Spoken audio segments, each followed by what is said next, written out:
नमस्कार, सभी को राम राम। जीवन के घटना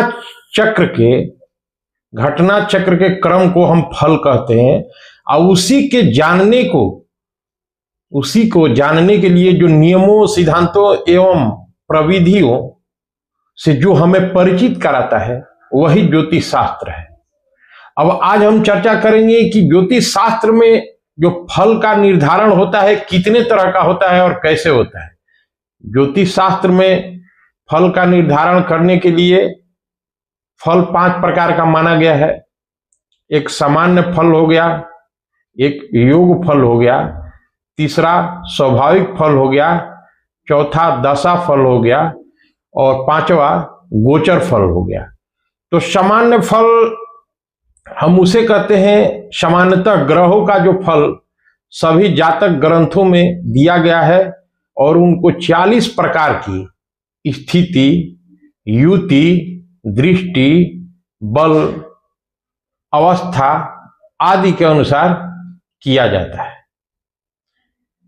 यह फल 40 सामान्य आधारों द्वारा निर्मित होता है। इसका आधार है, इसका निर्णायक आधार है, जिसके आधार पर निर्णय लिया जाता है। कौन कौन है?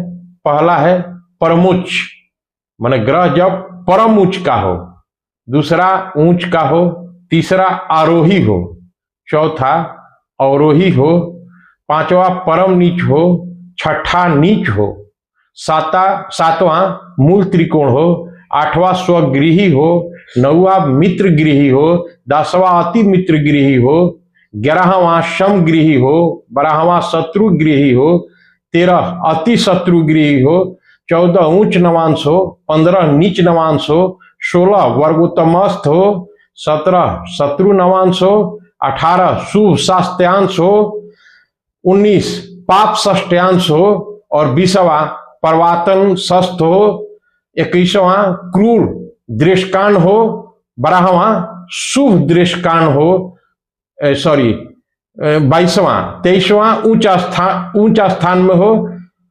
24वां नीचा स्थान में हो, 25वां शुभ ग्रह के साथ हो, 26वां पाप ग्रह के साथ हो, 27वां शुभ ग्रह के दृष्टि हो, 29वां स्थान बल हो, 30वां दिक बल हो, 31वां काल बल हो और 32वां चेष्टा बल हो, 23वां क्रूराक्रांत हो और 35वां निर्बल हो, 36वां मार्गी हो और 37वां वक्री हो, 38वां अवस्था अनुसार हो और राशि में स्थित 39वां हो और 40वां भाव में स्थित हो। ये तमाम जो फैक्टर है, जो बल, स्थिति, युति, तमाम तरह का इनके आधार पर फल कथन किया जाता है। दूसरा जो योग फल है, यह योग को ज्योतिष की आम बोलचाल भाषा में योग कहा जाता है।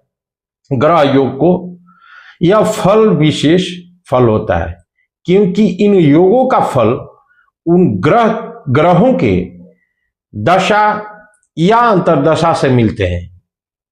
इन योगों के आधार पर इन योगों के कारक ग्रहों की दशा अंतरदशा में मिलने वाला फल योग फल कहलाता है। और तीसरा जो है स्वाभाविक फल होता है। मैं उन फलों का बात कर रहा हूं जो कुंडली का फल कथन करते हैं। तीसरा स्वाभाविक फल ये क्या होता है? ग्रहों के सामान्य फल एवं योग फल में बहुधा विरोधाभास देखने को मिलता है, अंतर रहता है। क्योंकि कोई ग्रह उच्च राशि में होते हुए भी नीच नवांश में हो अगर, और मित्र राशि में होते हुए भी शत्रु नवांश में हो सकता है। इसी प्रकार केंद्र स्थित होने के कारण जो पंच महापुरुष योग बनाने के साथ साथ रीका योग या किम द्रुम योग बना सकता है। किसी भी कुंडली में मलिका योग के साथ साथ काल सर्प योग भी बन सकता है। अब सवाल है कि काल सर्प योग बन गया और मलिका योग बना हुआ है, तो जो प्रिडिक्टर है, प्रिडिक्शन करने वाले, ये तो ये कहेगा कि नहीं नहीं ये कैसे हो गया, ये तो ये होना चाहिए। तो ये तमाम चीजें इन बातों पर निर्भर करती है। अतः यथार्थ फल का निर्धारण करने के लिए उनके स्वाभाविक फल का विचार विषोत्तरी दशा के आधार पर ही किया जाता है, इस विरोधाभास को खत्म करने के लिए। ठीक है, अब योग के चक्कर में रहिएगा तो फल कथन गलत होगा। हाँ, उसका तमाम फैक्टर अगर सिद्ध हो रहा है तब कर सकते हैं। दशा फल जन्म कुंडली के योगों का मनुष्य को अपने जीवन में कब और क्या क्या अच्छा या बुरा फल मिलेगा, इन चीजों को पहले से जानने या पूर्वानुमान करने की सशक्त एवं सक्षम प्रविधि को दशा कहते हैं।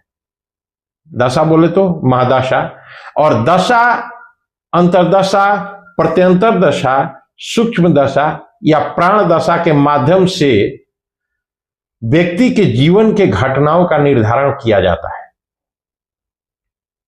या यूं कहें कि ग्रहों के प्रभाव को जाना जा सकता है। अब मान लीजिए कि ग्रह का जिस तरह से प्रभाव है और हम योग को देख करके सिर्फ कह रहे हैं, नवमांश कुंडली का, दृष्टांत कुंडली का अध्ययन नहीं कर रहे हैं तो अच्छा नहीं होगा। और देखिए, पांचवा जो फल होता है गोचर फल होता है। ग्रहों के राशि एवं नक्षत्रों के आधार पर निर्णित माने निर्णय लिया गया जो फल है गोचर फल कहलाता है। अतः वर्तमान में किसी व्यक्ति का खास तौर से 1 साल के भीतर आने वाले जीवन में परिणामों को जाना जा सकता है। ये लंबा परिणाम अगर गोचर कुंडली से नहीं ले सकते हैं। मान लीजिए कि किसी का स्थिति, ये देखिए, ये जो मैं 5 तरह का फल बताया, कौन कौन मैंने फल बताया?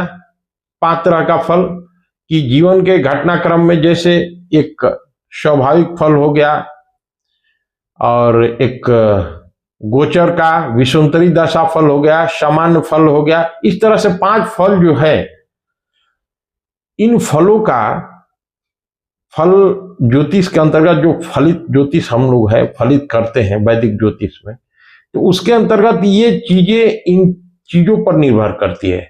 और जो पहला मैंने बताया वो 40 फैक्टर है उसके, तब जाके, ऐसा नहीं कि लग्न कुंडली उठाया जाए। मैं किसी को, ऐसा नहीं है कि बहुत लोग नहीं जानते हैं, बहुत लोग जानते हुए भी जल्दीबाजी करते हैं या आसक्ति के चलते हैं। दूर कौन मेहनत करेगा इतना, चलो लग्न कुंडली को देख लेते हैं, ज्यादा से ज्यादा एक नवांश कुंडली को झांक लेते हैं। वैदिक ज्योतिष का मैं बात कर रहा हूं। देखिए, केपी एस्ट्रोलॉजी वगैरह में है कि अगर उनका पिन पॉइंट फॉर्मूला है और कस्पल सबलॉट को ध्यान देते हुए कर सकते हैं। लेकिन यहां पे वैदिक ज्योतिष में we have to consider all the consequences revealed by so many birth chart, नवांश कुंडली, देशकांत कुंडली, D60 एक्सेट्रा। ये तमाम कुंडलियों के मद्देनजर हम लोगों का फल कथन करना चाहिए। ऐसा मैं नहीं कहता, ऐसा बड़े बड़े आचार्यों द्वारा, ज्योतिष के दैवज्ञों द्वारा और ज्योतिषाचार्यों द्वारा, जो बहुत अनुभवी रहे हैं इतिहास के पन्नों में, ज्योतिष शास्त्र के इतिहास के पन्नों में, उन लोगों का कहना है कि खास तौर से लग्न कुंडली के साथ साथ नवमांश कुंडली, D60, D9 नवमांश हो गया, D1 लग्न हो गया और D3 भी, ये 4-5 कुंडली का कम से कम कंसिडरेशन में लेकर ही फल कथन करना चाहिए। तो कैसा लगा मेरा ये वीडियो और थीम, आप लोग बताइएगा, और अच्छा लगे तो जरूर मेरे चैनल को सब्सक्राइब करें, शेयर करें और लाइक करें। धन्यवाद, नमस्कार, फिर मिलते हैं अगले वीडियो में।